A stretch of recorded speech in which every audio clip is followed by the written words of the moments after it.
Pasok.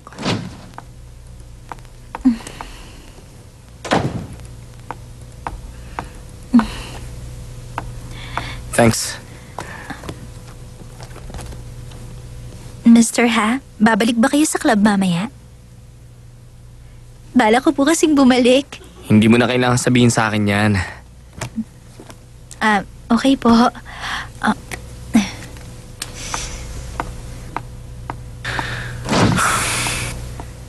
Ayan, maganda ang pose nyo. Ready? Isang beses pa. Yan, perfect. Bagay na bagay kayo sa couple, medyo hawakan mo yung fiancé mo. Ayan, yan lang. Ayan, ibang pwesto naman. Yakapin mo siya.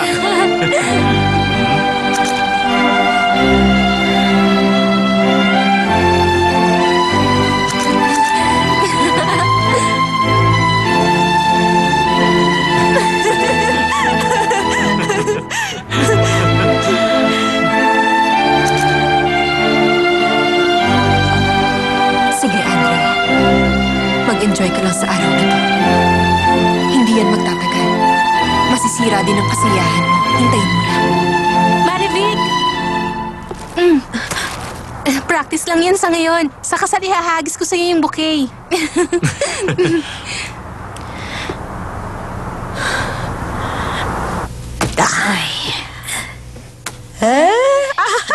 Ang malas mo ngayon, Amalia. Ay, bakit ba ang pangit na nakukuha ko ngayon? Hello, Mama! Nakakainis naman. Pabantay naman po si Roy. Hello, Tita Amalia. Ay, nako. Bakit naman ganyan na suot mo, Kimberly? Saan ka ba naman pupuntang bata ka? Palagi nasa business trip ang asawa ko. Gusto ko lang pumunta sa club. Roy, wag mong papahirapan si Lola. Opo.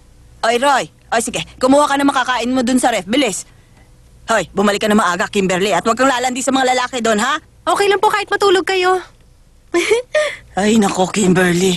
Ang akala ko, hindi ko na siya iisipin pag nagkapamilya siya. Pero tingnan mo naman, pasaway pa rin siya at parang hindi na nag-mature kahit may asawa at anak na siya. Yung mga ganyang edad kasi puro lakwatsa pa rin ang nasa isip niyan. Pero kahit na ganyan, Carmela, naiingit pa rin ako sa'yo dahil sa anak mo si Aldwin. Anak ng isang mayaman na mapapangasawa niya ngayon. Ay, ano bang nakakaingit sa pagtira namin sa maliit na apartment kagaya nito, Amalia? Mahal nila ang isa't isa kaya lang ako pumayag sa plano nilang magpakasal, no? Hindi ako masyadong kontento. May iba pang babae na bagay kay Aldwin ko. Mas okay sana kung yung anak pa ng royal family yun. Ay, Ay, nako! Panalo na naman ako dito, oh. Ano, isang game ba tayo, Amalia? ay nako. Tama na nga to. Bumili ka na lang na makakain natin doon. Para namang ang laki ng pustahan natin para bumili ng pagkain, oh.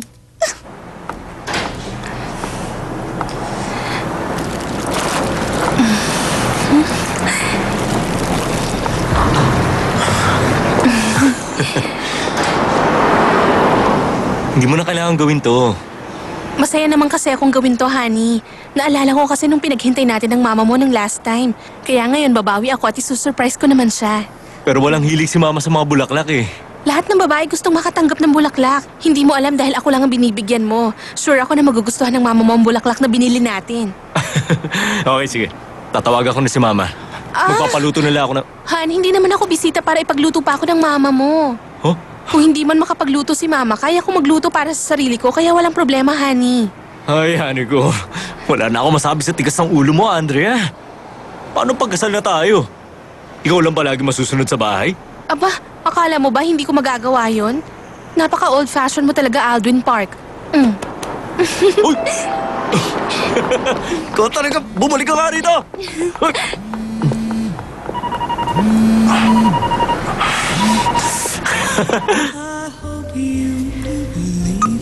Ngayon ayaw niya nang sumagot sa tawag ko. Waiter! Ano po yan? Oh, eto, para sa'yo. Salamat. Nandito na po ako. Anak, nandiyan ka na pala. Kasama rin po ako ngayon, mama. Ay, bakit hindi ka tumawag? Hindi ko alam na sasama ka ngayon, Andrea. Pero mama naman, magiging parte na ako ng pamilya nyo. Dapat pa ba akong tumawag sa inyo? Tama po ba? Mama, para po sa inyo, sana magustuhan nyo yan. Para sa akin to? Ay, alisin mo na yan. Hello, Tita Amalia. Hi. Oo. Hello. Ay, naku po! Ay, naku naman. Lasing ka ba, Amalia? Ano ka ba naman? Kumuha ka na nga lang ng basahan doon. Ako nang bahala dito. Sige na. Pambihira ka talaga, Amalia, oh. Pasensya ka na, nako. Carmela. Sorry. Hindi ko naman sinasadya. Ano kasi nangyari? Ano bang ginagawa mo? Nagsasayang ka ng tissue. Kumuha ka na lang ng basahan doon. Ay, nako. Bitiwan mo na nga yan. Ay, nako. Nasayang tuloy yung tissue. Kunin mo yung basahan. Dalihan mo na. Ay, nako. Sayang tuloy yung tissue namin. Andrea, bilis mo na dyan sa basahan. Hello, si Alduin Mama, Parto. pasensya na po kayo. Ako na po ang magpupunas. Sino po niyo. sila? Ako to, si Marivic. Iniiwasan mo na ba ako? Hoy, Aldwin. Huwag mong gagawin yan. Kung gusto mo akong manahimik, huwag kang umiwas sa akin. Akala ko pa naman mas matalino ka sa akin. Nandito lang ako sa malapit na bar. Hihintayin kita dito. Excuse me.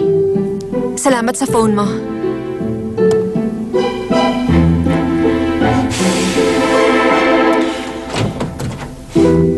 Honey, may problema?